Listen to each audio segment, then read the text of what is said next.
Welcome to the art of narrative and storytelling in Minecraft maps. Thank you everyone for coming. Woo. Before we get started, actually, I'm going to show you a quick video showing the history of storytelling in Minecraft. It's quite a good history with interesting stuff, so I hope you enjoy it. In the beginning, there was nothing. Then came a big bang of creation. Signs were introduced into Minecraft. They had limited text on them, and quickly the creators found themselves getting frustrated by their many limitations. Hang on, let me, Okay, so they turned to text files. These files were embedded into the map downloads and allowed much more flexible method of getting story communicated to the players.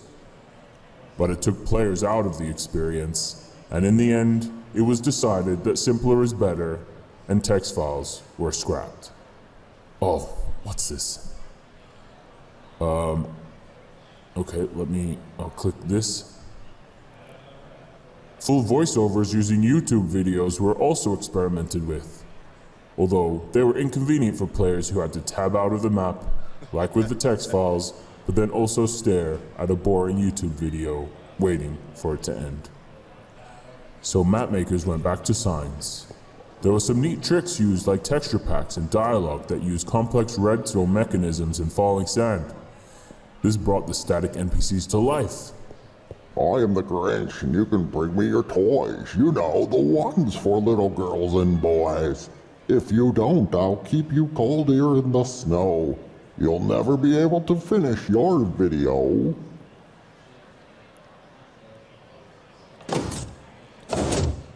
Sad I am that you didn't listen to my voice.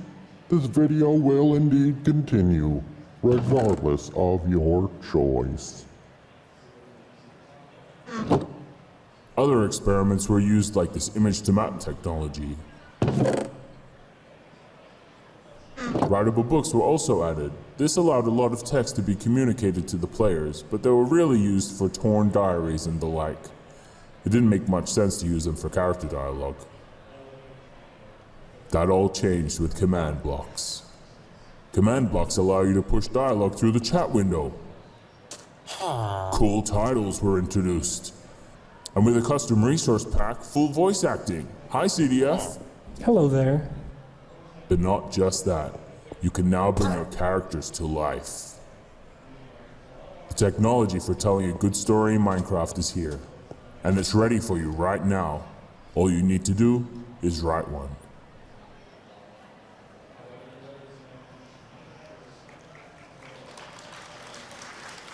Yay.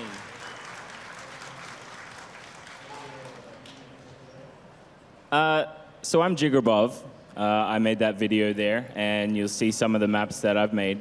I've made City of Love, Arenev Mansion Adventure, The Juggler's Balls, which is a family favorite, Simburbia, and Infinity Dungeons, which you can play on Realms.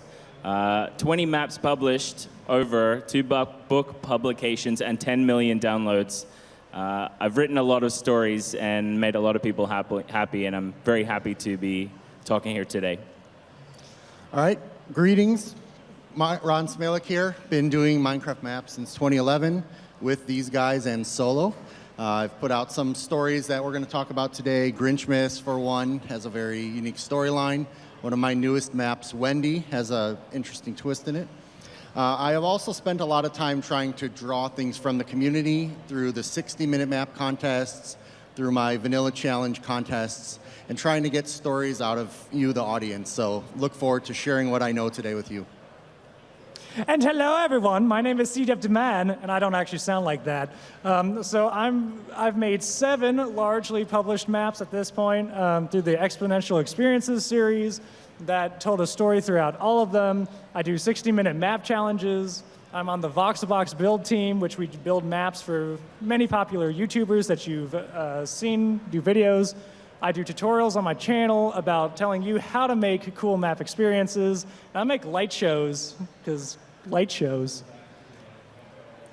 I have a problem. I mean, how do you start?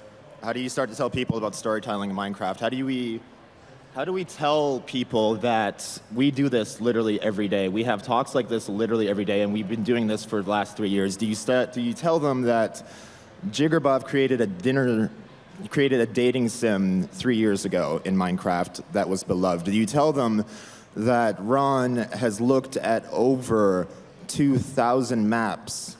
If there are 7 clones at every person here in MINECON, that would still not be enough maps, that he's looked at more people if there are 7 of you everywhere. Do I say that CDF, the man, has an entire world created like Lord of the Rings in Minecraft that he's been carrying through his entire maps? I mean, how do you tell them? Or does it come down to me? And I can say, I don't like the way that many people are telling stories in Minecraft, and this is the panel that will, at the end of it, you will have the best opportunity and be in the best way to tell your stories in Minecraft. These are the people that you need to listen to give you the best tools you need to tell your own stories. I think that's how we do that. Thanks, Mosh. He's our hype guy. Hype. So how do you make a good story in Minecraft? There are a lot of do's and don'ts, very famous do's and don'ts. We're going to go through them one by one, and I'm sure we're all going to agree 100% on each of them and see if you agree too. There is no real right or wrong answers, but this is more about making sure that you know that anything you do, and especially with story, it's art, and we really try to bring that out. So our first one, tell your story in 3 arcs. So in classical storytelling, if you look it up on Wikipedia or hundreds of articles, most of the time you will find stories have 3 arcs. There's the initial exposition section, where you're setting the motivation, the background for the character, the world that you're in. There's the rising action, which is usually where something interesting happens.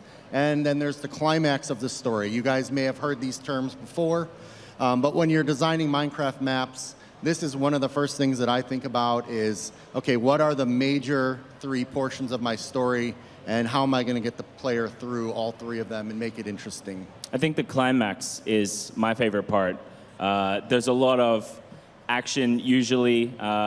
There's big reveals. That's a good time. A lot closer.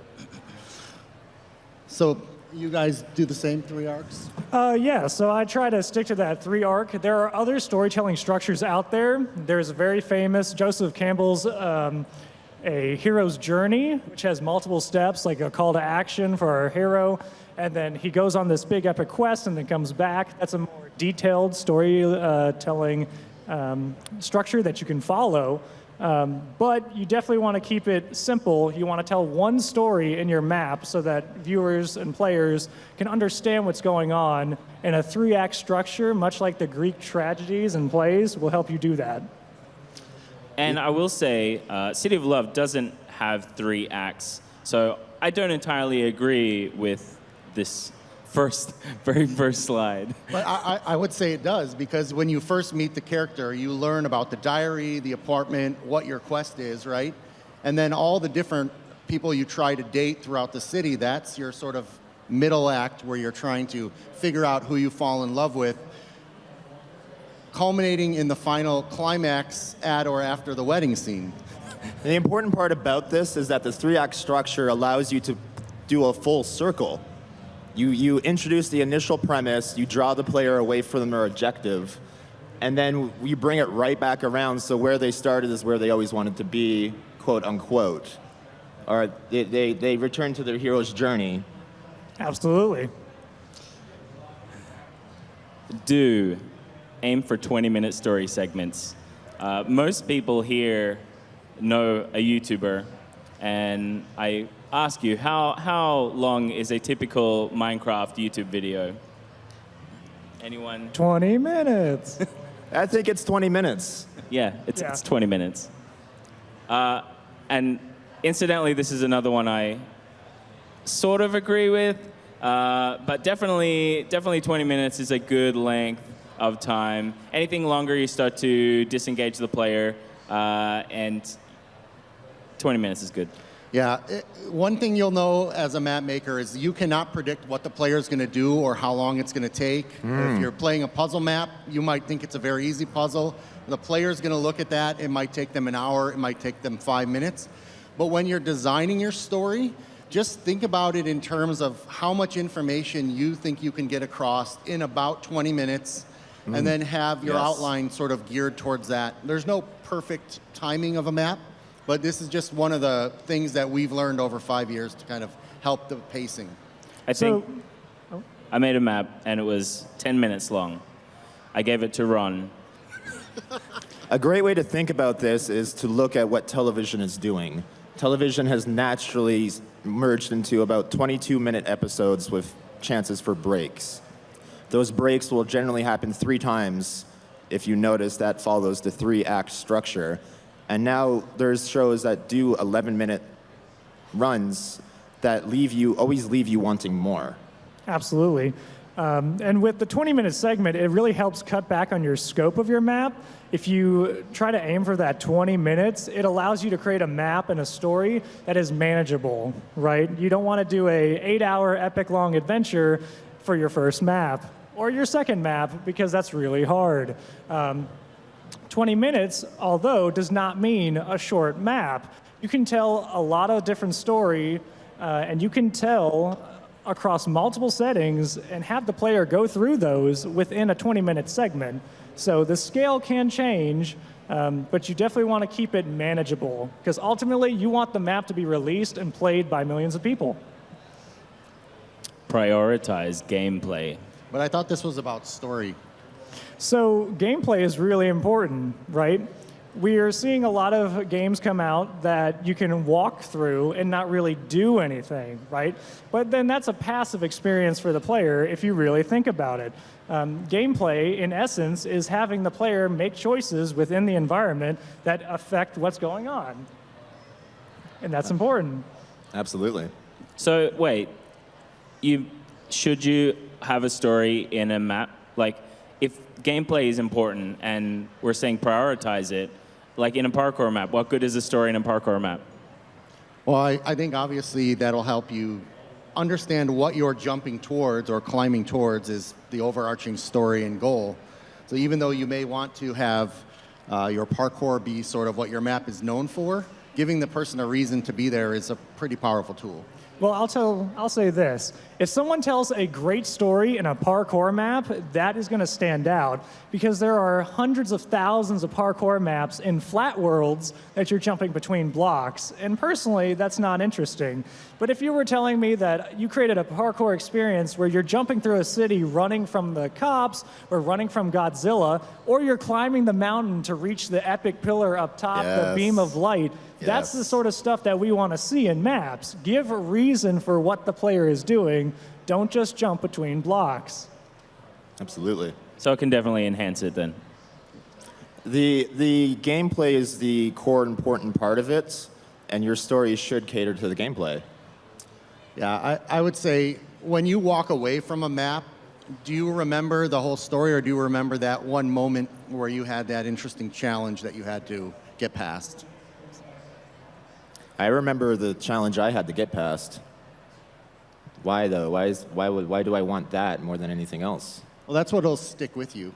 Yeah, absolutely. You build up to that one jump, and it's 19 minutes, and then the last minute is the most important thing, and you remember that so much more. Yeah. Do have a simple storyline. Yes. The map that you can see on the screen, the goal of that one is to burn the wool. The story is that you are a character and you have to burn the wool. It's a simple one, and everything is told to the player, and the player is made to experience it through their own actions. What do you think? I don't want you to confuse a simple story with the way that you tell the story. So you can do it through unique and complicated means. You can put in plot twists, use different storytelling devices, but your core story that you want the player to go through really if you want to get it all across in one sitting or in a memorable amount of time, you want to keep it simple and not have 50 generations of things occur. The key here is that the player has to understand what's going on.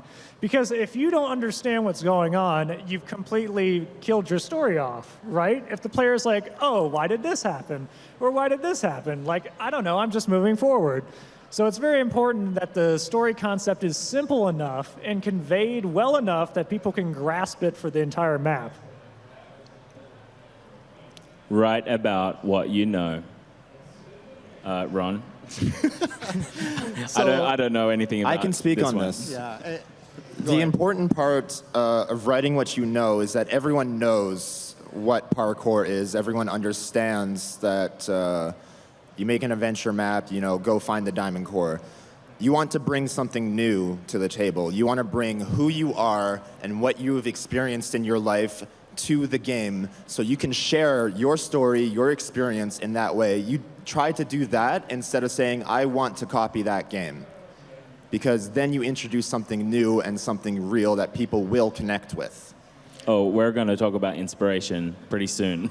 The other thing too is it makes it more personal. So if I'm reading a book, for example, and I read about someplace I've never been, I can tell by the language that the author uses that they know something about that setting. Maybe it's just a vocabulary word here and there that they slip in, or the way they phrase the speech. You can do that same kind of thing in Minecraft. So in this example, Fear in a Handful of Dust, when I made this map, it's set in a desert. I don't live in a desert.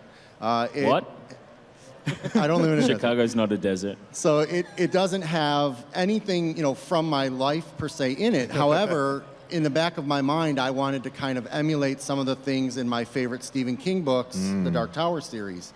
And so by kind of understanding that series back and forth, I put in little Easter eggs or just little touches that I know to personalize the story. And that will come across as heart to your player as well. And you have tons of stories to tell. Don't think that you have nothing to talk about.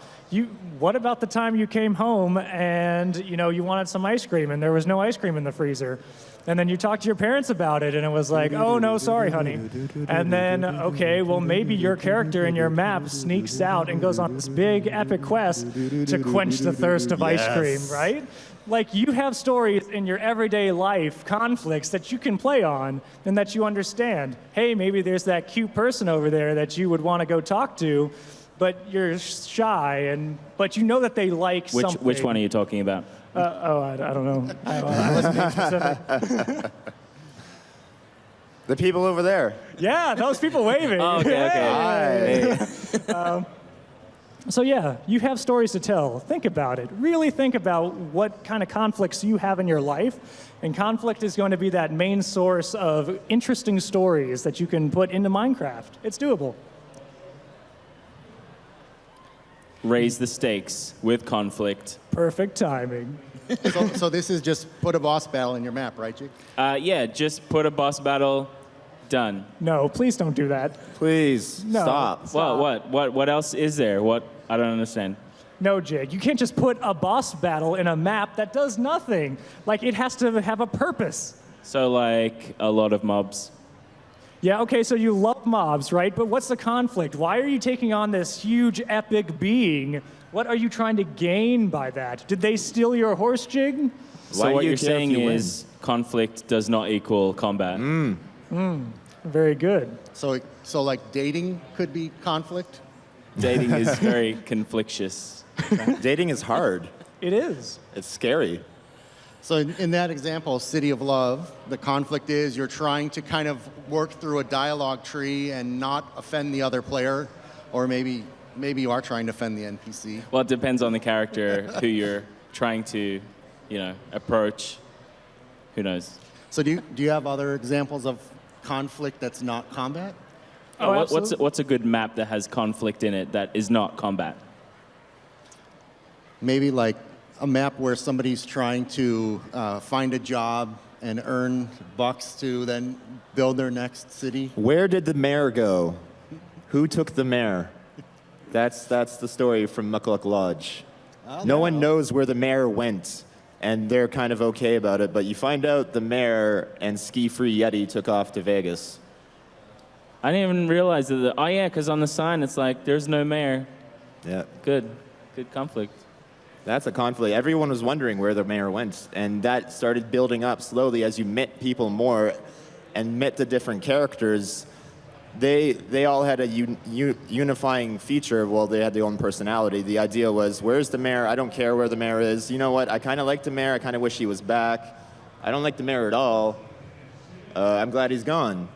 Can you use PvP as a conflict mechanism?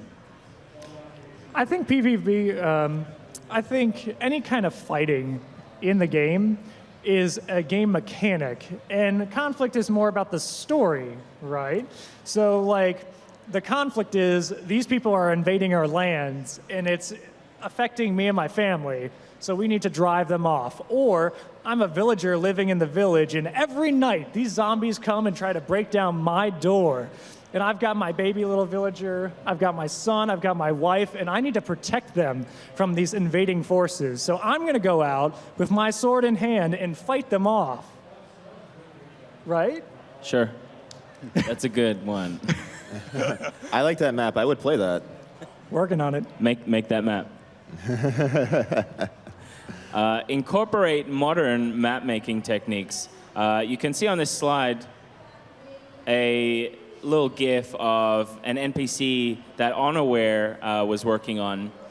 He's a brilliant, very advanced map maker, and I mean, you can just see the sort of technology that goes into making something as complicated as just standing up. That one character is made up of a dozen armor stands all posed and moved around by a generator, and you can just see in that character more than just a static dude standing there or a villager with, you know, a different name above him. There's a lot more personality to that, and personality is good. So use advanced map tech. Anyone disagree with that one? So I'd actually say don't do this, right? What? Do not set out to incorporate the craziest, highest level advanced technologies in the first map that you make. But look how good that is. I know it's so good, but it takes 100 hours to do That's and fine. advanced coding knowledge, right? I got the time.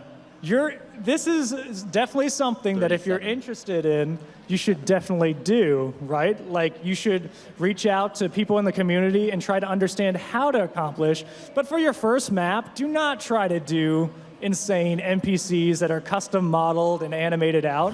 You need to focus on understanding how to put together a project, releasing a story that holds up with other players playing it with some basic mechanics, and then over time, each next map, reiterate, learn, and use new techniques to tell your story, and that'll be much more effective than getting bogged down by trying to learn the latest techniques that then grind you down to the point of not releasing the map and completely negating what you were setting out to do. You don't have to build this technology yourself either. You can ask for help. There's lots of places. If you don't know where to go to ask for help, come to me after the panel. I will tell you where to go. But something like this... That's not very nice. I'll tell you where you can ask for help. Absolutely. And please ask. Everyone in the map-making community is really open and supportive of each other. We don't really fight each other that much, but we do help each other out as much as possible. And there are groups out there that if you're really serious about this, you can enter, and then people are glad to help you. Man, I feel like I'm left out. Like, advanced technology is awesome. Ron, agree with me. You use like super high-tech stuff in your maps, right? I try to use more simpler techniques just for the art of storytelling, but that's okay. Well, like the first map I released, CDF Air had voice acting in it, but that was something that was so important to me to tell the story that I taught myself how to do that, right? And there's always tutorials online. Like, just come up with the idea of what feature you want in, and I guarantee you someone will have made a YouTube video on it, like a concept video, or there's some forum that has the answer hidden in there, the wiki is great for understanding how to use the commands that run all these maps. Right. And or just reach out on Twitter. Like, I guarantee you that if you message any of us on Twitter, we'll give you an answer on how to do something, or we'll find and connect someone to help you do what you're trying to accomplish. To bring it back to the point, if you want to make a game that tells a story, you don't want to get bogged down by the technology, but you can use the technology that is already existing to make it easier to tell your story. And we know where to go for that. So I think across all of these points, right, we're not sitting up here telling you how to write the best story for you. But what I find very helpful is when I'm sitting down before I even place a single block, is I kind of write out the outline of what I think my story is, and then I do what I call an iterative process where I will go through the whole story from end to end in my head, and I'll say, okay, is it 20 minutes per arc? You know, where are the gameplay elements versus just pure narration? Where do I have to simplify my story? Where do I have conflict? Where can I add pieces that I know? So you could use these tips as just a guidepost for as you're kind of refining your story and figure out where they're layered in at each iteration. And seek feedback on your story. So to you, wow, this is a great story. Everything makes sense in my head. People are going to love this. This is awful. What? But it's all right here. It's great. No, it's really bad. I don't understand your story at all. Yeah, who is this character? Okay. You didn't introduce this person. Okay, so I got a little ahead of myself. Can we work on this to, fix the plot holes and really flesh this out? No, I don't know if you can save it. How would you save this? We're not playing that game right now. And that's why you get feedback. Their first story might not be the best, but if you ask someone, hey, what do you think of this? They will tell you what they think about it. And you don't have to do what they tell you, but you can understand how they reacted to your story. And that's the value you get out of asking people for help. The point is with dues, there's a lot of things you should do, and it really does depend on the story that you're wanting to tell. In City of Love 2, which may or may not be released at any point, there's a lot of good tech, and with that tech comes time spent doing that tech. You can see I'm dead in one of those scenes. CDF is on the talking to Q-Magnet on a bench there, and beautiful environments made by Blue Hush.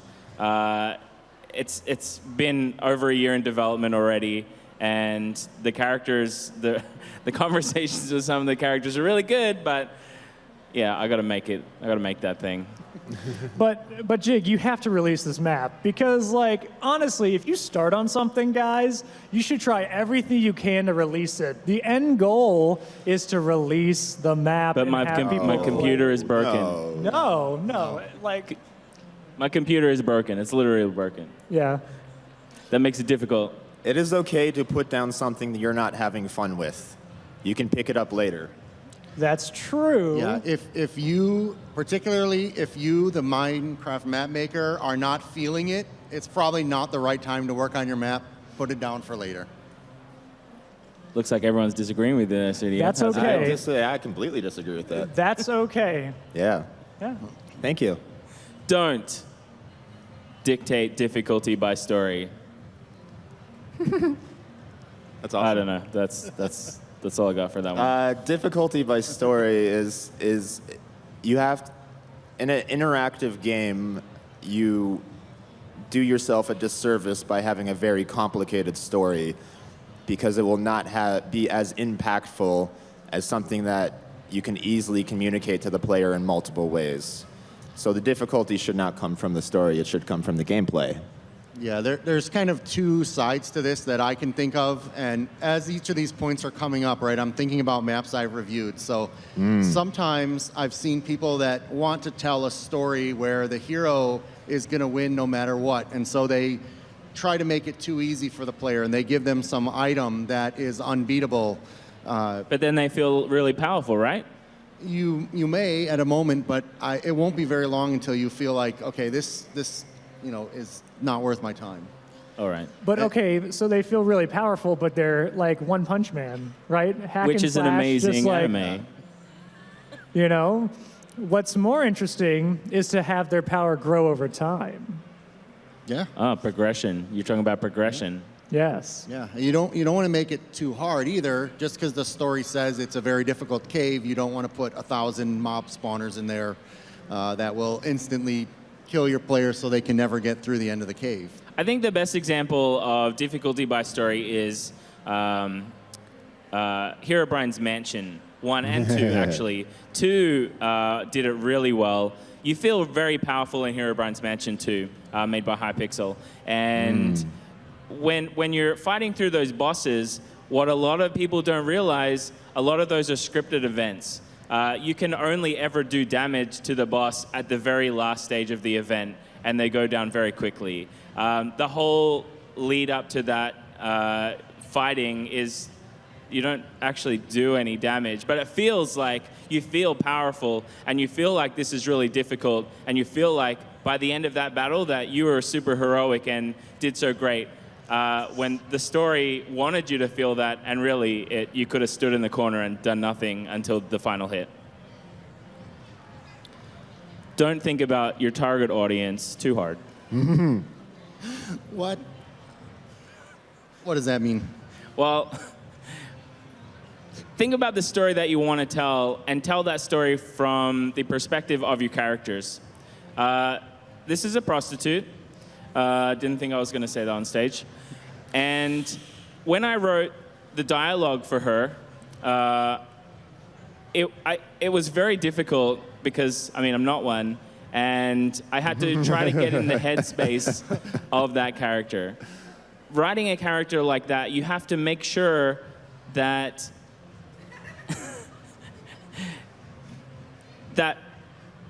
this map is obviously not a G-rated map, and it's characters like that that make it. You have that character does what that character does, and because of that, the target audience is something that is determined by that character, rather than I'm going to make a G-rated map with a character like this in it. It's not going to work. But if I always want to target YouTubers as my audience, I mean, shouldn't I make sure I cater my map to them? Well, not all YouTubers are G-rated. Yeah, but then you're going to get like 100 butter sword maps. Well, okay. There's a line, guys, right? It's okay to include like profanity or suggestive themes. Just don't cross the line, right? Whoops. These are maps. The majority of our audience are kids, right? Younger people and their parents who, if they found out that there was very inappropriate stuff in these maps, would be very annoyed. So we should not do that. Well, you can have like disclaimers and stuff. Yeah. What you're saying is we need an ESRB for maps? There's a lot of responsibility that goes into telling a story, and I think you should be responsible, but not let the audience dictate what you're saying. I mean, Jig, you have 10 million downloads across all your maps. Do you think 10 million YouTubers played those maps? No. No. 10 million people that sat down and experienced what you created. That's why you don't make maps for YouTubers or for your audience. You make maps from your characters and your stories, because then you share that experience rather than saying, "Here, I made this for you specifically."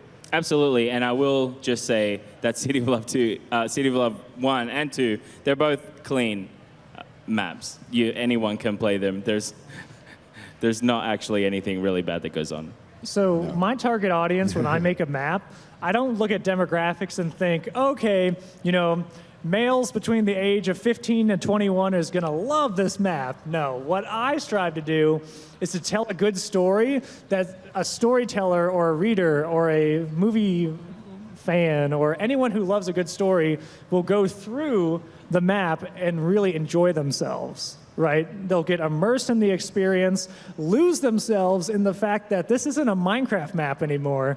This is me in this world, walking through it and experiencing a story. So that's my target audience, people who really get into it. The flow. It sounds like target audience could be something that you use when you promote your map after you're done making it, but let the story drive it while you're making it. I love that. Yeah. Don't out of character talk to the player. Okay, so... Can you rescue the princess? Can I rescue the princess? You have to rescue the princess. This is something that I personally put in here as a pet peeve is when I'm playing maps, I can't tell you how many times somebody will be telling me a story through signs, just as the easiest example, and then all of a sudden a different voice is talking, like maybe the map maker is talking to the player instead of the character, or now suddenly the player's thoughts are on these signs, and it can get very confusing who's telling the story. You've also heard of something called the fourth wall. If you're in the middle of a map and suddenly the map maker steps in to break the fourth wall, and all immersion is completely gone. So think about that as well when you're kind of detailing out your dialogue or your narration in particular. It's not good to write in a map. You walk into a forest, you are scared. Because they're probably not. Now, what would be interesting, though, is maybe you load up into a survival world and someone starts talking to you. Like, what about like a voice in your head situation? I mean, that could be work. It could work if that's kind of the concept of your Yeah, the story. premise. But then if you're going to add that voice, be careful what other voices you add that might confuse the player. Or other sounds interrupting other panels. I find it very hard if the entire story was told through characters and then right at the end, oh, by the way, fight this boss. Yeah. That doesn't drive the story forward. But if all the other characters start telling me about the boss early on, I hear about him, he's suddenly way bigger in my mind when I get to the end. And that's why you don't say, go find the princess, go find the princess, go find the princess. You're never going to get to the castle. Yeah. Yeah. Don't release your map without playtesting it. Yes. Never. And just to be specific, this is not about playtesting the mechanics of the map. I mean, absolutely you need to do that, but especially with the story, and we sort of touched on this one before, you need to make sure it makes sense, and you need to make sure you fix your spelling mistakes on your signs, like, you know, that one. Yeah. Yes, clap for that, please. Clap more for that. Please spell check Make your some work. noise for that. Please spell check your work. Yes. There are too many maps. What does without. playtesting mean? And I want to define that a bit more. Go ahead. So, have other people play your maps, and ideally, have them record it, or have them let you sit in on that, to the point where you don't talk, you be quiet, and you watch everything that they do. Yes. So if they're having problems getting through a puzzle that is blatantly obvious to you, that's not them, that is you. But what if Yes. you don't have any friends? Hi, come ask for help. Yeah. If you Map making community. Yeah, I was going to say, if you put out there at Twitter, the forums, et cetera, you're making a map, you want someone to play test it, people will sign up. There's a lot of people out there who want to be the first to see your maps. Where can you do this? Well, talk to Moshe after the show. Talk to me after that. He'll tell The you where to point go. is, the point that I want to add to that is respect your playtesters by providing them enough content to play. If you spend one day making a map that people will only play for 1 minute, you could ask them to playtest it, but set up the expectation, hey, I have a 1 minute map.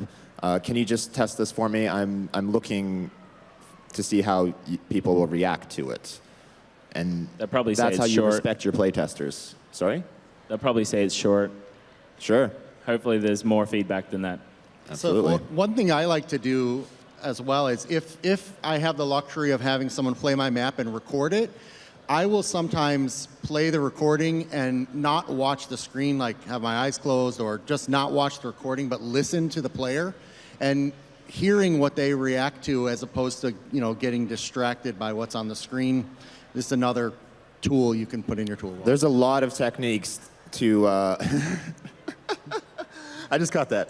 There's a lot of techniques in receiving feedback and interpreting feedback. I don't know if we should get into all the details about it, but there's a lot of theories, and there's no right or wrong way, but the better way is to not interact with the player who is playing your map as much as possible. Let them experience it.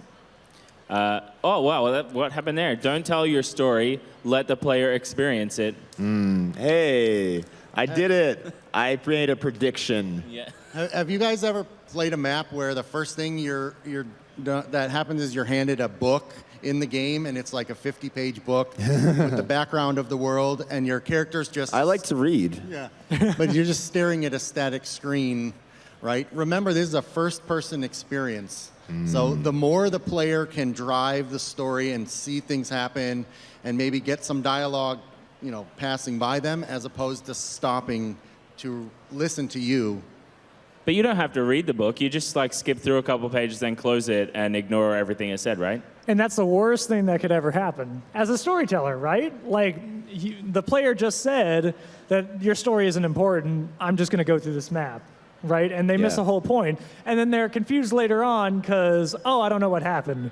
So, perfect example, right? I mean, well, people should read the books. They should. Shouldn't they just read? If you put the content in and they want to experience, shouldn't they just read the book so they can have the best experience? There's a big difference between should and do, right? So people should read the books, but players don't. They just don't. Not necessarily that. I mean, you have to think about what you're putting in those books. If they should, at the very least, if you're going to put a novel, be optional or released as a supplementary downloadable PDF that you can buy on Amazon. Well, it's a context thing, right?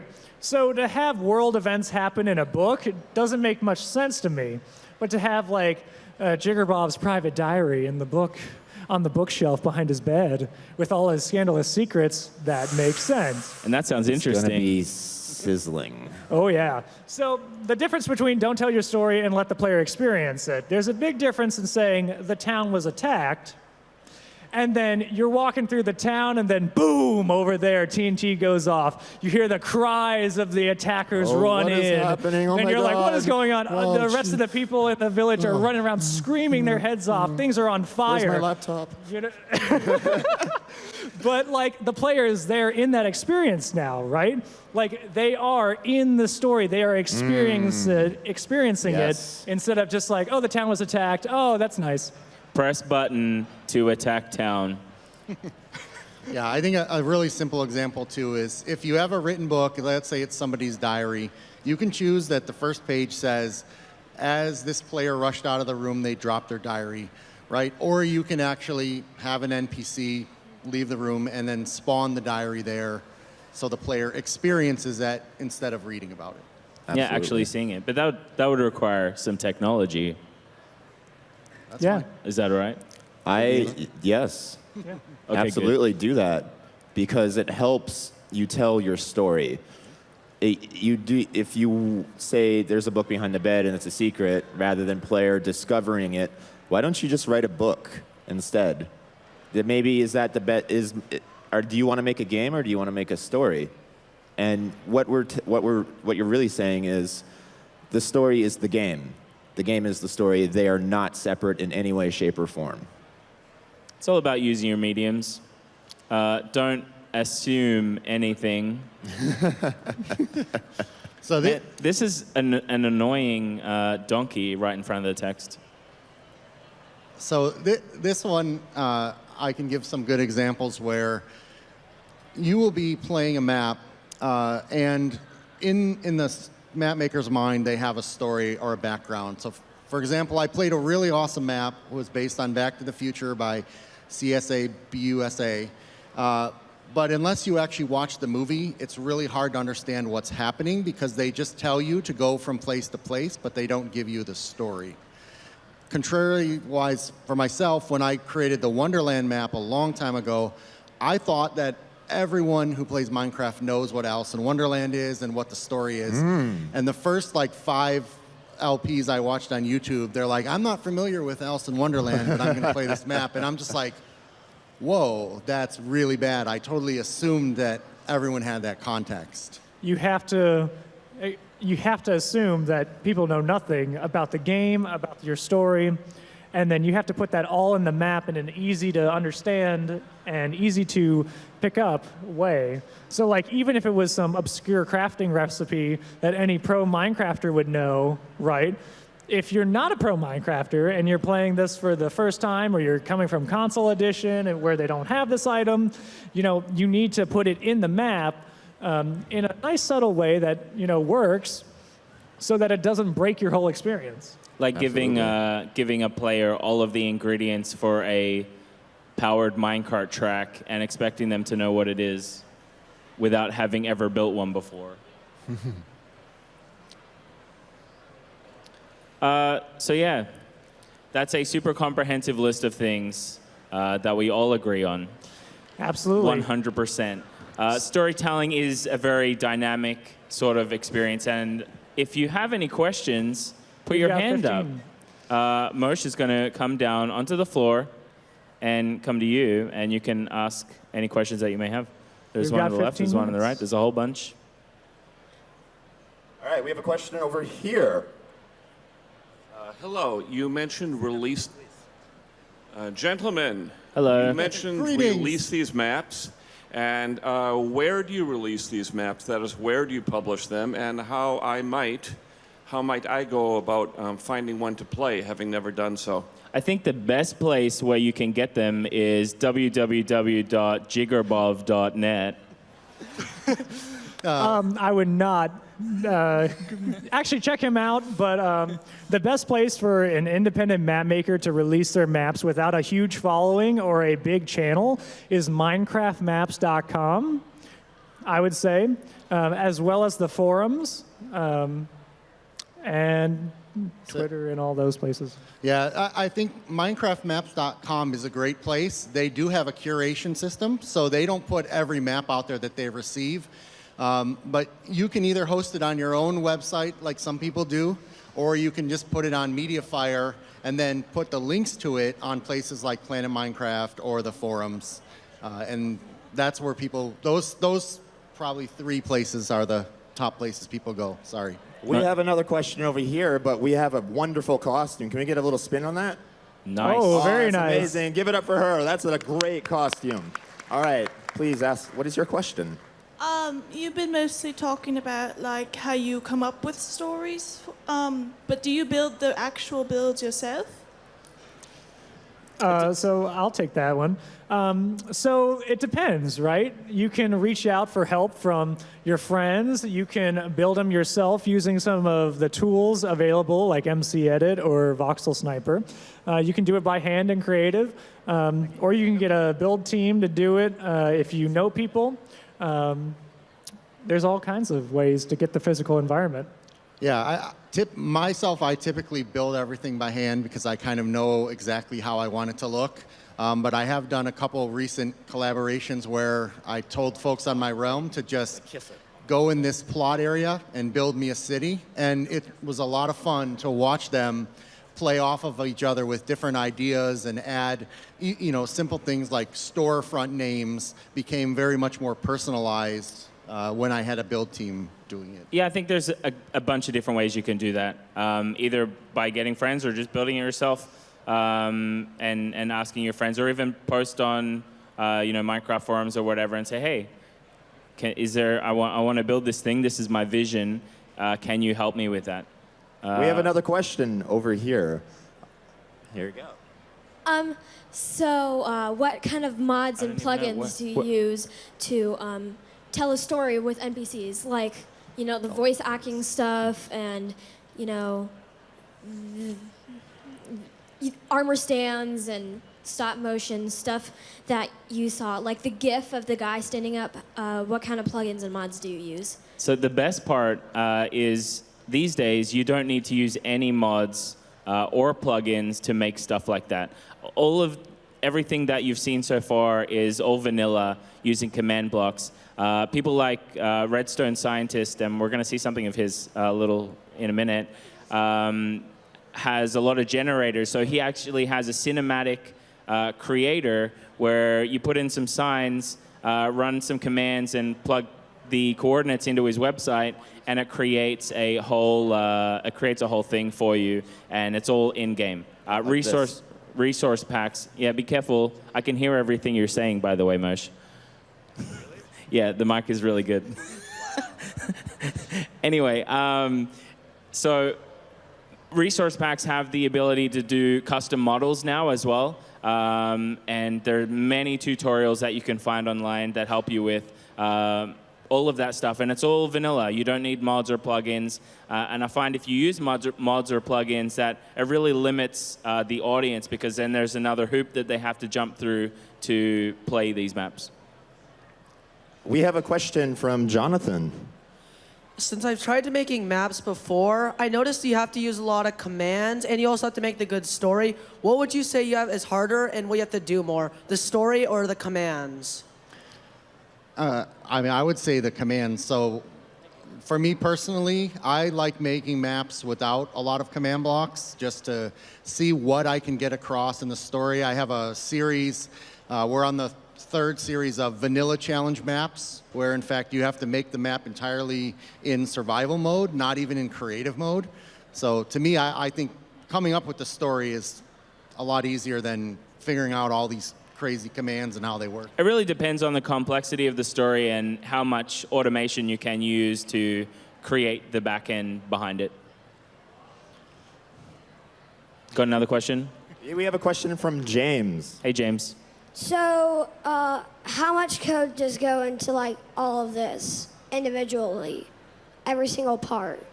How much code? Yeah, like how many hours of code do you have to put into every single part of your story? So that completely depends on the scope of your map. So if you're trying to tell a very long map with lots of interactive elements, lots of story points, lots of trigger points for things to happen, that'll take a long time coding it all. You try to develop a system that works for you, that you can kind of copy and paste and then edit some. But maps that are smaller and then that aren't as technologically advanced don't take as much code at all. The average lines of code in a map really depends. I mean, and it depends on the method that you're telling the story too. I've a very short map called Map Maker Christmas Party. It's a disaster. Don't play it. There's no code at all. It just signs on blocks with player heads, and that took a day to build. Yeah, there's a group in the audience. In fact, they're all spread out, but Jasper, Cavolta, Rockabilly's over there. There's a whole bunch of people that have made maps in 60 minutes or less. So it all depends on what the scope, as CDF said, of your map. But anywhere from 60 minutes to hundreds and hundreds of hours. Which I would suggest trying that. So the idea behind a 60-minute map is you have 60 minutes to completely come up with an idea, tell a story, and build it and make it work, right? Now that's very challenging, but what it's teaching you to do is to think on the fly, come up with a story, a short story, use the world around you to put the story in, and then play test it in a very quick time. And it's not about making the best map in the world, it's about making something that hopefully works, and that you can keep honing your skills in doing that. And learning from it. We have a question over here from Taylor. Hey, Taylor. Where would you start your the worlds for the maps? Like, would you start it in your single-player world on the Minecraft? I usually started in just a creative flat world. So I personally like to start in single-player mode, and I like to fly around and look at the terrain, and then just find like kind of the perfect picturesque spot to put my story in. Yeah, it really depends on how you're going about building the map. If you're going to use some of these special generators like World Edit or World Painter is really great for sculpting a large environment very quickly. Then you would create the maps in there. If you're looking to stick a map in a vanilla generation, just start up a creative world with a vanilla generation on, or you can do a flat world, build the environment around that, and then go from there. And the other thing to consider, sorry, one more, is that you don't even need to start your story or map at all on a world at all. You can have a document like Ron does, hundreds of Excel spreadsheets and Word files that outline every facet of the map before you even begin. So even before you open Minecraft, you can have all the details done. So when you open it, you can get started right away. We have time for 2 more questions, so we're going to take one here from Matthew, and then we're going to take one more after this. When are we going to get to read Jigger Bob's diary? You don't want to. Let me just say that. Play City of Love 2. Or don't. I think we can get one more question in after this next one. We have a question from Risto here in the middle, and this is our last question. Hello, how would you go about incorporating these do's and don'ts in a server setting? Server settings change everything. Well, storytelling in servers is very hard because the story is no longer a single player or multiplayer experience at one point in time in your story. It's now an instanced, like, there's 100,000 people on your server. That's what you have to design for, right? And so everyone's at a different point in the story. If you're telling a strong single storytelling narrative, right? A strong narrative. Now on a server, I would suggest doing more overarching narratives or overarching stories. So like you'll see like, oh, the 3 factions are fighting, but there won't be defined fights. Like the fights will happen on their own through the players, like give context, but it's very hard to tell like a single player perspective experience on a server without instancing it, which is creating its own copy for those players in that party. Which is not to say that it can't be done. Having isolated quests, you can still, within the scope of the quest, adhere to these do's and don'ts as well. And as we've already explained, these do's and don'ts are more like a guideline than strict rules. Last question. Last question, encore question. Everyone give it up for these guys, and we're going to ask this last question. Oh, thank you guys for coming. Thank you. This is from Brian. I was wondering, how do you do the custom resource packs and put it into the server PDF file or whatever you use, and how do you upload it so you can have it for shared to other friends? Okay, so I would start with the normal resource pack, right? And in that resource pack, there are a bunch of PNG files, which are the textures for all the blocks in the game. And it's also got some sounds in there that you can insert custom sounds or dialogue into it. You start changing that resource pack, you zip it up, and then you host it on like a file hosting service like Mediafire or Dropbox. And if you want to put it on your server, you set it up in a way that the server pulls from your file hosting location, and that every time a player joins the server, they download that resource pack, and then it's automatically applied. Now, there are a lot of different YouTube videos on this that go into the very fine details on how to do this. Tons of tutorials. Tons of tutorials. Tons. And there's always someone out there who can help you with that. If it's a single player experience, you create the resource pack, you zip it up, you call it resources.zip, and you throw it in the single player world, and it will automatically work for the player who logs in. So yeah. That was some amazing questions from the audience. Sorry we couldn't get to everyone, but if you ask us afterwards, it would be great. I have a question for you guys. Who wants to make a map now? Who wants to make a map with friends? Stand up if you want to make a map with your friends. Woo! All right. Look I at all have these some people. codes for realms. You tell me what your map idea is after the panel. I will give you a 30-day free trial on realms to make your map with your friends. So before that, we have one more interesting thing. There's a map called Wesley that the Redstone Scientist and Dragon 014 are working on. It really has a lot of the cool tech that I'm interested in, but it also shows a much more artistic side to what you can do in Minecraft as far as storytelling and narrative goes. So we're going to take a quick look at that, and I do want to thank you, everybody, for coming as well. Thank you so much, guys. Thank you so much.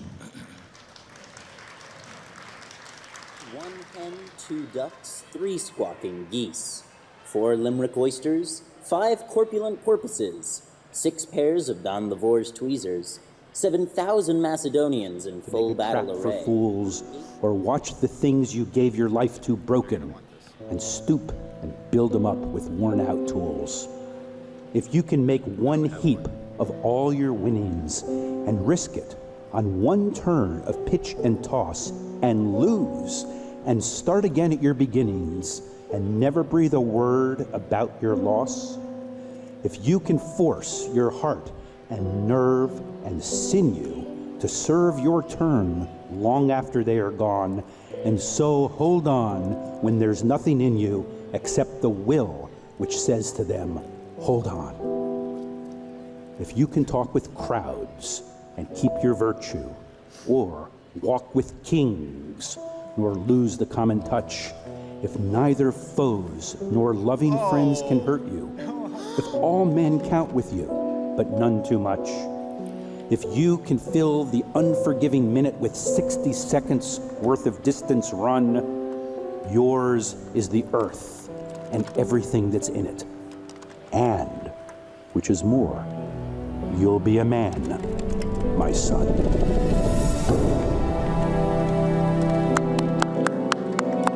So that map is going to be awesome. Thank you so much, guys. We'll be down here to answer any further questions and sign stuff. For as long as we can before they kick us out. And there is one more map making panel in an hour up in 304, I think. Yeah, 304. And we're all going to be there as well, so we don't have long to hang out here. Sure. Oh, what's your name?